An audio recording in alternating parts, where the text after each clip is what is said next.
cùng hỏi bỏ cái mưa như tha ở bị kia tới dương vật chỉ snap ở bị kia tới dương ở ấy hộp phần tay thời bằng hàn kia khơi tha nơi về đại không miên qua tại miền kế cứ chỉ ở cà mi ở cà phê đại thua ở dương ai lừaខ្លួនឯងឡើងខ្ពស់តតែអាចធ្វើឲ្យខ្លួនឯងកាន់តែមានតម្លៃខ្លាំងជាងមុនជំរាបសួរបងប្អូនទាំងអស់គ្នាឥឡូវនេះគឺនាងខ្ញុំមកបើកនៅប្រអប់បញ្ញាពីបងប្អូនទៀតហើយឯសារតែនាងខ្ញុំទទួល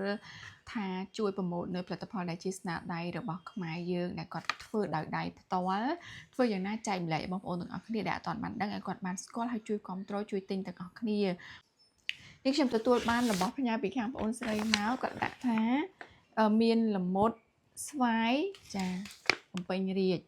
ចាឥឡូវចាំមើលថាតើក្នុងហ្នឹងបំពេញរាជមិនអញ្ចឹងណាព្រោះគាត់កន្លែងគាត់ហ្នឹងគឺគាត់លក់តំណាប់លក់អីច្រើនការកែច្នៃគាត់មកអញ្ចឹងណាអូយវ៉ាវតែនអានេះគឺដំណាប់ល្មុតឆឹងអំពិលខ្មែរអូយល្អមែនតើបងប្អូនទាំងអស់គ្នា3កំប៉ុងធំនេះក៏ដំណាប់ល្មុតដែរចាំមើលស្អីគេខ្លះនេះ3ប្រអប់ហ្នឹងចាមានដាក់នៅក្នុងនេះថាមានល្មុតស្វាយបំពេញរាជឥឡូវអូមួយនេះគឺដំណាប់កពេញរាជបងប្អូនដំណាប់កពេញរាជចាហើយមួយនេះមិនខុសទេគឺនាងខ្ញុំគិតថាវាជាល្មុតដែរ 100% គឺល្មុតចាហើយនេះ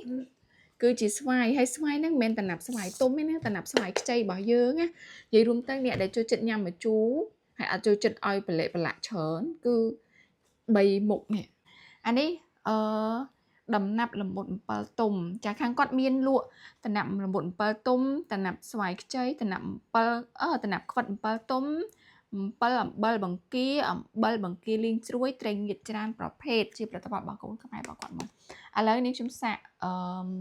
កពេញរាជតំណាប់កពេញរាជសិនចាថ្មីខ្លាំងណាស់បងប្អូននេះខ្ញុំមិនដែលដឹងថាគេយកកពេញរាជទៅធ្វើតំណាប់ចឹងឯងនេះ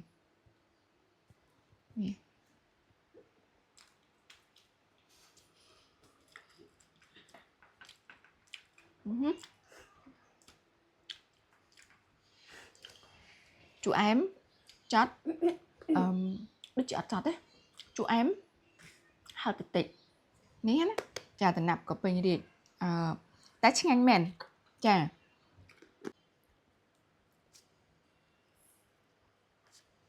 អានេះល្មុត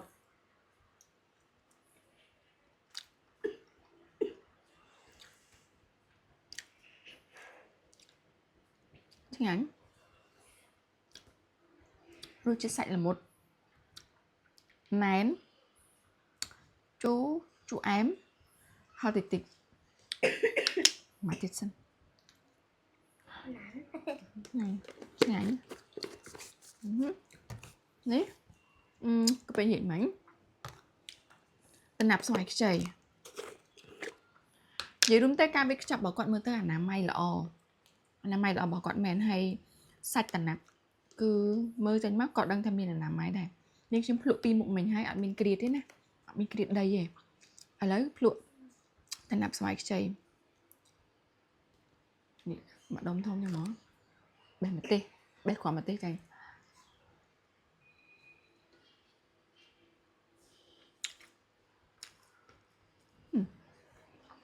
ដល់ពេលស្វា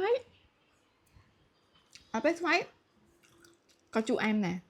ហើយក៏អូបស្វាយឆ្ងាញ់3មុខនេះឆ្ងាញ់ម្យ៉ាងម្នាក់និយាយរួមទៅអស់មកកំប៉ុងហ្នឹងឡើយឆ្ងាញ់មែនណាបងប្អូនទាំងអស់គ្នាកុំភ្លេចជួយគ្រប់គ្រងផលិតផលស្នាដៃរបស់ខ្មែរយើងណាចាហើយឲ្យគាត់រីកចម្រើនតទៅមុខទៅគាត់អាចផលិតជាលក្ខណៈទ្រង់ទ្រាយធំនាំចេញទៅលក់បានព្រោះបើតាមរសជាតិនេះអាចដាក់ជាប្រភេទកែវឆ្នៃជាផលិតផលស្តង់ដារនាំចេញព្រោះរសជាតិសម្រាប់ខ្ញុំប៉ុណ្ណឹងគឺទទួលយកបានអាចនិយាយបានថាឆ្ងាញ់មែនហ្មងបងប្អូននិយាយមែនតើណានេះបងប្អូនដែលចង់បានរបស់ញ៉ាំកុំភ្លេចតាក់ទងទៅផេកបងប្អូនស្រីគាត់មានលក់ច្រើនប្រភេទមែនតើហើយ រសជាតិទទួលយកបានចាឆ្ងាញ់ហើយអនាម័យ3ប្រភេទហ្នឹងគឺដូចយើងខ្ញុំនិយាយអញ្ចឹងអត់មានក្រៀតដីអត់មានញ៉ាំទៅចំដុំគ្រោះអីអត់មានទេគឺឆ្ងាញ់ហ្មងហើយការវេចខ្ចប់របស់គាត់គឺស្អាតភ្លឹងមកតែម្ដងអញ្ចឹងបងប្អូនទាំងអស់គ្នាកុំភ្លេចគ្រប់គ្រងនៅផលិតផលដែលជាស្នាដៃរបស់ខ្មែរហើយបងប្អូនកុំយល់ច្រឡំណាកុំច្រឡំថាឲ្យតែជាផលិតផលរបស់ខ្មែរឲ្យតែខ្មែរអ្នកលក់ស្អីក៏ជារបស់ខ្មែរមិនមែនទេបងប្អូនបានចែកដាច់ណាផលិតផលដែលនាំចូលហើយយកមកវេចខ្ចប់នៅក្នុងស្រុកខ្មែរអានោះវាមិនមែនជាផលិតផលដើមកំណើតខ្មែរយើងទេ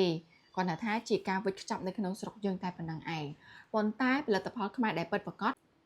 មានន័យថាជាផលិតផលដែលផលិតឡើងនៅលើទឹកដីរបស់យើងប្រើប្រាស់ធនធានវត្ថុធាតុដើមជារបស់ខ្មែរយើងកែច្នៃចាប់ពីចំណុច0រហូតមកដល់ចេញជាផលិតផលដែលយើងប្រើប្រាស់ផលិតផលដែលយើងទទួលទានអានឹងហើយគឺជាផលិតផលរបស់ខ្មែរពិតសុទ្ធ 100% អញ្ចឹងនេះខ្ញុំសូមលើកទឹកចិត្តឲ្យបងប្អូនទាំងអស់គ្នាចាទទួលទានឬក៏ប្រើប្រាស់នៅផលិតផលដែលជារបស់ប្រទេសកម្ពុជាយើងជាអាទិភាពចាប្រើប្រាស់ទទួលទានឲ្យបានមុនផលិតផលរបស់បរទេសជាធម្មតានៅពេលដែលផលិតផលមួយដែលបង្កើតនៅលើទឹកដីយើងនៅពេលដែលផលិតផលនោះរីកចម្រើនហើយគឺនឹងអាចផ្ដល់នៅផលចំណេញតគ្នាហេតុអីបានខ្ញុំនិយាយចឹងឧបមាថាអ្នកដែលគាត់ផលិតនៅដំណាប់នេះដំបូងគាត់ផលិតជាលក្ខណៈគ្រួសារទេប៉ុន្តែបើសិនបើបងប្អូនមានការបញ្ជាទិញច្រើននៅលើទីផ្សារមានការទទួលទានច្រើនគាត់នឹងចាប់ផ្ដើមពង្រីកសមាជិកកម្មរបស់គាត់នៅពេលដែលគាត់ពង្រីកចាប់ពីទំហំគ្រួសារទៅជាសហគ្រាសមួយសហគ្រាសរបស់គាត់នឹងចាប់ផ្ដើមរកបុគ្គលិករកកម្មករនៅពេលនោះហើយគាត់មិនអាចទៅយកបរទេសណាមកធ្វើការឲ្យយើងបានទេមានតែបងប្អូនប្រជាពលរដ្ឋខ្មែរនៅក្នុងស្រុកយើងនឹងឯងដែលមកធ្វើការឲ្យគាត់អញ្ចឹង